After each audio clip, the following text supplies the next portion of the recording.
Hello friends, कुकरमध्ये 2-3 चमचे तूप घेऊन त्यात 1 वाटी गव्हाचा लापसी रवा मी भाजून घेतलेला आहे आणि त्यातच थोडीशी इलायची पावडर आणि किंचित मीठ टाकून 1 वाटी लापसी रव्यासाठी मी 3 वाटी पाणी घेऊन त्याच्या 4-5 शिट्ट्या करून घेतलेल्या आहेत आणि हे छान शिजल्यानंतर मग मी 1 वाटी लापसी रव्यासाठी 1 वाटी गूळ ॲड केलेला आहे। हे छान एकजीव झाल्यानंतर मग मी त्यात थोडंसं जायफळ किसून घातलेलं आहे। गुळासोबत जायफळाची टेस्ट खूप छान लागते आणि मग मी साईडला थोडं तूप घेऊन त्यात कुटलेले बदाम, अक्रोड, कापलेले पिस्ते, थोड्याशा चारोळ्या आणि सर्वात शेवटी मनुके घालून शॅलो फ्राय करून घेतलं आणि मग याला आपल्या रेडी झालेल्या लापसीमध्ये ॲड करून छान एकजीव करून घेतलं।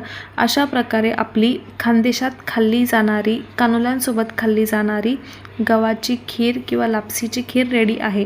आवडली असेल तर please like, share and subscribe करा। थँक्यू।